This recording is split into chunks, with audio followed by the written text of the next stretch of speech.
Assalamualaikum, greetings and peace be upon you. Welcome once again to another episode of BapaHebat podcast series brought to you by BapaHebat SG. This program is sponsored by Community Leaders Forum and supported by Yayasan Mendaki. Our theme for this podcast series is Ayahku, which is my father. We have invited guests from all walks of life to share with us stories, anecdotes, and lessons, trials, tribulations, sacrifices made by their respective father, in the hope that we can take a leaf or two from the stories and learning about how the journey of every father and the sacrifices that they have made. And today, we have two esteemed guests and very good-looking men, young men. Speaking with them for a few minutes, one can tell that they have been raised very well by their parents. Let me introduce them to you. The elder one is Muhammad Czarmir Ikram. He has that movie star look. And the younger one, who is also dashing, is Rayyan Abdul Alim. Rayyan Abdul Azim. Okay, I almost get the names right this time. Okay, but let's continue. Rayyan Abdul Azim. Yeah. Welcome to the show, boys. Thank you. Okay, now, your father is Mr. Muhammad Arif. He's not here with us today. He's also a volunteer with BapaHebat SG. Now, why we invited you both here is because you have quite a lot of stories that you want to share with us about how your father manages the family, children, his work, his sacrifices, all the trials and tribulations they had to go through. Basically, his journey to be where he is today. The reason is because Czarmir, can I just call you Czarmir? Yes, Czarmir yes, is studying to be a doctor in Australia, and Rayyan is studying to be a nurse in Singapore. Okay, let's hear the story from you. Czarmir, can you tell us a little bit more about yourself? What are you doing now, and where are you studying? And before we go to the stories of your childhood. Okay. So I'm Czarmir. I'm in my end of my fourth year of medicine. I'm going on to my fifth year, so it's 2 more years, and then finally I'm done.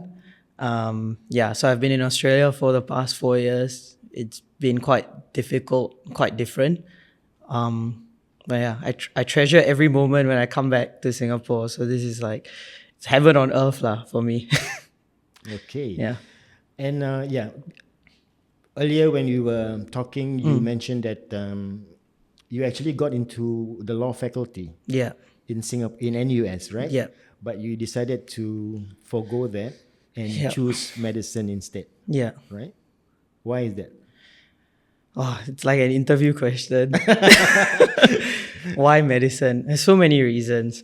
Look, I think every profession has its benefits, helping people and so on. But I think the appeal for medicine for me was how it was more than just helping people and saving lives. It's an art form, right? There's something so unique about that human touch that cannot be replaced with anything else. So and all my life it was always medicine or nothing. So I was quite set on it. But that being said, right, like how I said, I got into many different degrees here in Singapore. I guess that guilt still looms over me because I chose to do this, and the consequence of that was a lot of sacrifice from my family. But I'm very grateful. That's all I can say. Okay, we will talk about that Yeah. later. Yeah. What about Ryan? Tell us about yourself. Are you single, attached? I am very single. Very single. Okay. Assalamualaikum. My name is Rayyan Abdul Azim. Welcome, salam. I am turning 18 in December. I have lived in Singapore my entire life. I am currently pursuing a diploma in nursing with Nanyang Polytechnic. And I'm in year 2, semester 2, so I'm doing my intern at the moment. And next year will be my year 3, and then after that will be my full intern. Right. Why nursing? Why nursing? When I was in secondary 4, my father had a stroke. So after he was discharged, and because my brother was in Australia, my mother, she was at home, but after some time she also had to return to work. So there was a period of time during my school holidays that I stayed at home to help out my father with things that he needed help doing, like microwaving food or opening the gate, etc. But pretty much he was independent, and from there the passion grew that, you know what, actually I like to help people. I like to be in a position where I can be a difference to someone. I can help them get better. So when I had that thought in my head, I decided, you know what, maybe I was keen on going into the JC path, but I decided, actually, I think maybe it's time for a change. I don't mind nursing. So I spoke to some family friends who are also nurses, and they said, yeah, it's good that you want to join. It's not very, last time it wasn't very common for men to join nursing, but it's good now. It's getting more popular, and they listed out the different specialties that I could go into. But they did mention, not everything will be like you are helping your father, because your father will thank you, your father will appreciate you, but not everyone will be this way. Some people will be mean, some people will be nasty. But eventually I realized that as much as it is a thankful job and at the same time a thankless job, it's good to be in a position where you can help others. It's good for morals, it's good for your character, and ultimately I think you become a better person. So all in all, I decided, I weighed the pros and the cons, and I said, never mind, let's just go into nursing. Did you discuss this with your father before you made the decision? I did actually. I said to him, Daddy, I want to go into nursing. And then he asked so my father and mother were there, so he asked me, he said, why? So I said that, I take care of you for this past couple of months, and I decided that I also want to take care, word for word, I said, I also want to take care of another person's father. So my mother was touched. She said, oh wow, my son, so caring, compassionate, wants to take care of another person's father. My father wasn't like this. He got a shock. He said, huh? You want to take care of another fella father? You don't take care of me, yeah? No, Daddy, you don't understand. But of course, it was a joke. Yeah. So eventually they realized, he said, good, go for it. He gave his blessings, huh? Yeah. I think he was happy that, I chose to also do nursing. It's a noble profession, Yeah. Yes, it is. You're going to make one heck of a handsome nurse, man. Inshallah. Okay, something unique between the two of you. You are the only children of Mr. Muhammad Arif, right? You are 7 years apart, but you share the same birthday. Yeah. Just coming up December 30th, right? Yes. How did that happen? Not a question for us, lah. Should ask Were you like pleasantly surprised, or was like, me. I mean, when you came to know that? I mean, the first 7 years was very peaceful. Yeah, no, I was too young to understand what it was. I still remember because I really didn't understand what it meant. I was getting a brother, right? So I remember being at the hospital, and then I was just fixated on this one Transformers toy that my dad kept in his cupboard. I knew it was hidden. He didn't know that I knew it was hidden. And I just remembered kept asking him while they were going through the whole thing of childbirth, Daddy, can I open now? Can I open the toy now? Can I go home and take it? And in that moment, that's all that was on my mind. I come to think of it now, it's how life was for the first 7 years. It was just me. And then I had to learn how to share, share my the attention, the love. Now sharing clothes. Wow. Yeah. But I mean, I wouldn't have it any other way because it's nice to have him. What about you? Do you feel the same, having an older brother to look up to and to lead the way, perhaps? I think, this is the blessing from Allah. I have an older brother to look up to, someone that I can depend on. He's a good brother. We share the same birthday, so things they are okay. He always wishes me on 30th of December. He's always been wishing me his happy birthday, but I never wish him back. Oh, I never once wished him back. why that? Why is that, sir? Because that's our relationship. It's for the fun of it. Okay. But of course, I give him gifts. When I was in Sec 4, after I finished my O-levels, I went out to work and it was cash payment because I didn't have a bank account yet. So they gave me cash and then I saved up everything. And then I got him this, that he wears it until today. Wow. Yeah. That was in Sec 4. 2 years ago. And Time you're for still change. wearing it, huh? Yeah, I didn't You realize. treasure that, huh? Time to get me a new one. It's coming up. Yeah. I didn't hear that. I didn't Well, hear good, that. good, good. Like I said earlier, talking to you guys for this short period of time, you can say that you boys have been brought up well, in terms of mannerisms, and everything that comes along with it, and I'm very privileged to have you as our guest today. It's our pleasure to be here. Yeah. So now let's talk about your father, because we're gonna honor him today. Yeah. All the things that he has done. Okay, now who's gonna start? Of course, I think first 7 years without Rayyan in your life, you probably have seen something. I mean, 7 years maybe. You have his parenting style when you are the only child, right? Yep. Okay, and then how did it transition to a different style maybe when Rayyan came along? It's a hard question. I think it was quite different. When it was just me, they were a lot harsher for sure. And they were a lot nicer to him.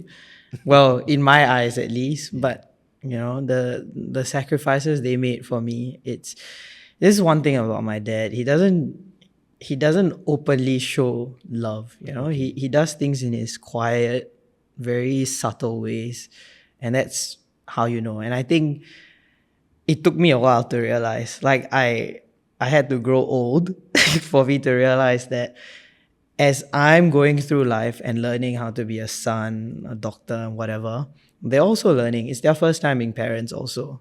Right. And I think that's something that really hit me when I was in Australia, because it's really their first time being parents, and I cannot be so harsh on them either for the way they brought me up. Right. So that's something I always think about. How did he show his love?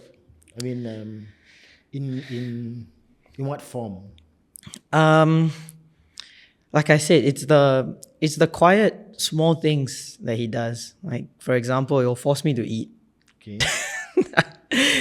I said I don't want to eat dinner. He'll say, just buy something, just get something. Oh. And when I was younger, when I was still in Singapore, I really didn't realize all of this. It was when I moved that when I'm living in Australia by myself, and then I think about, it was just because he wanted to show his care, his love. Even the whole act of him sending me overseas is huge in itself in the the self-sacrifice and the love that he has for his children. I think he always says something about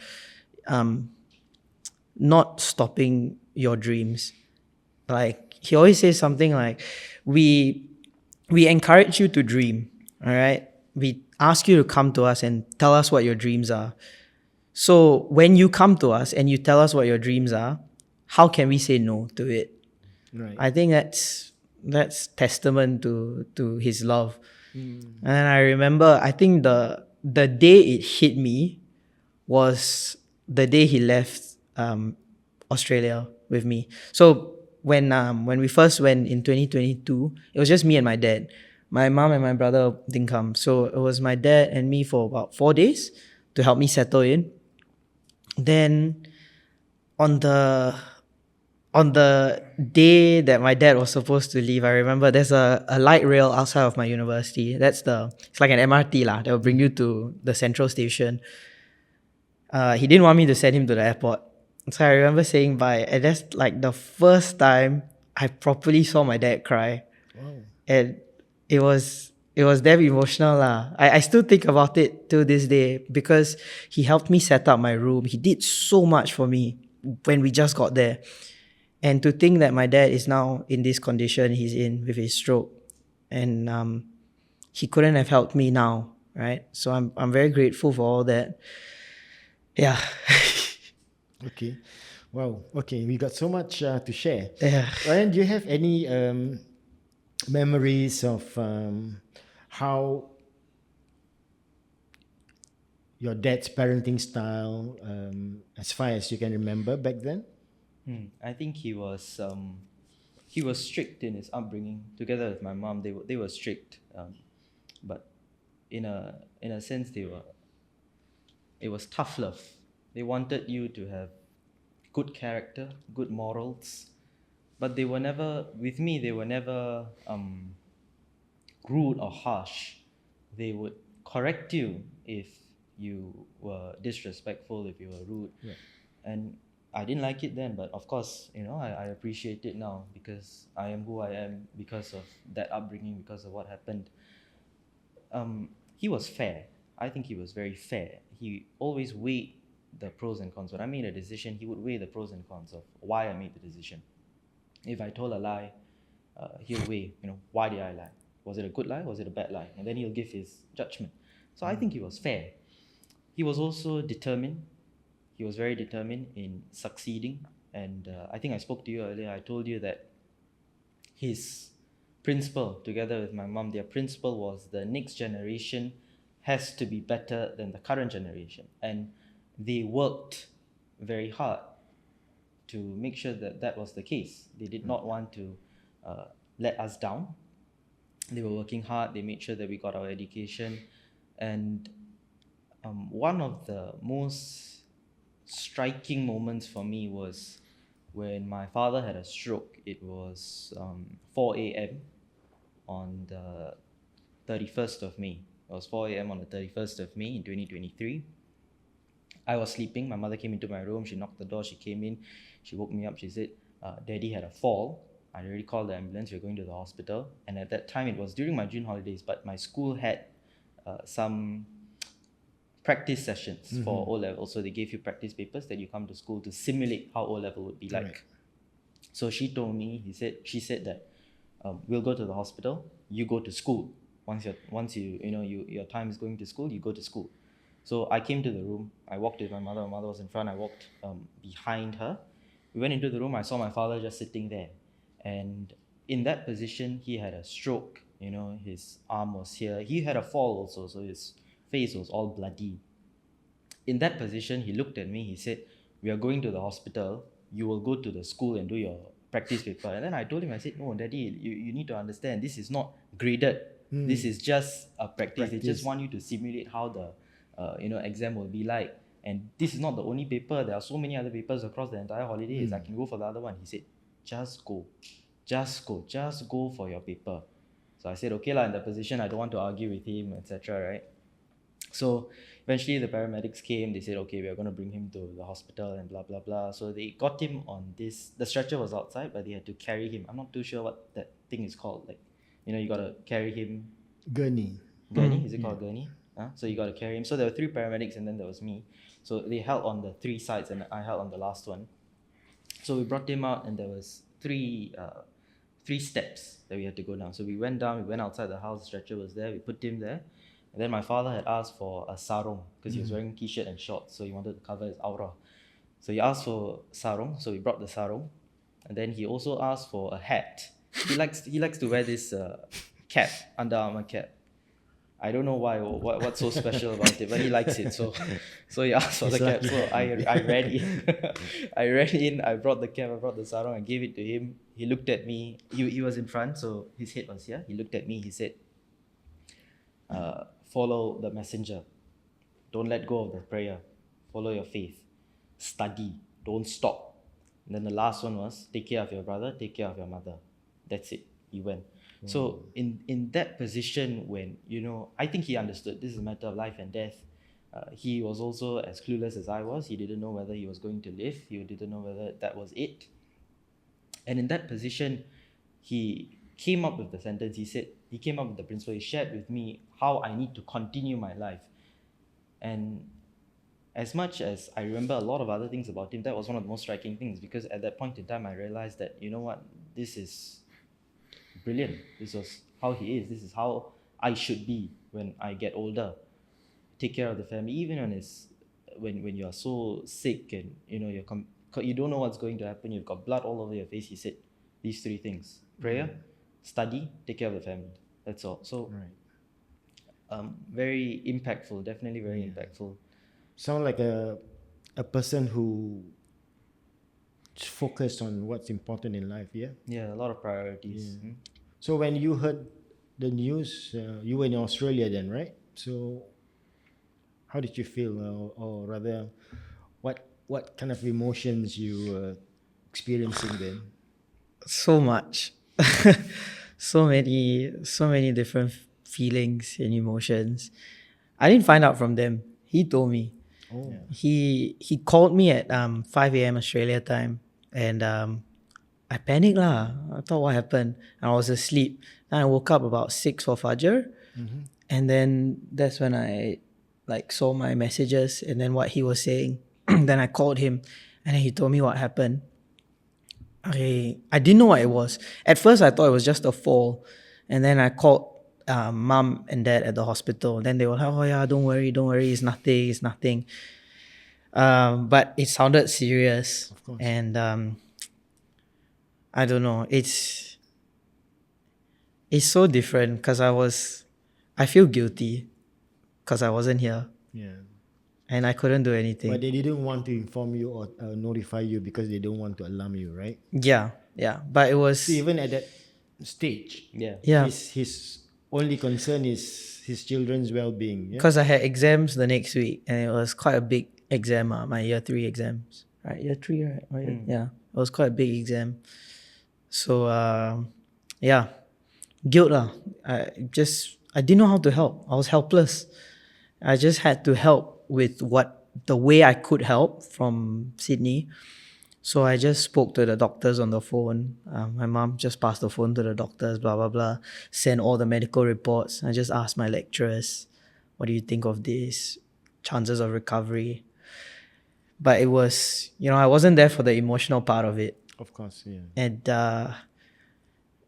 I know I'm not supposed to regret it, but I do. I could not fly back. That's the thing. But thank goodness he was there.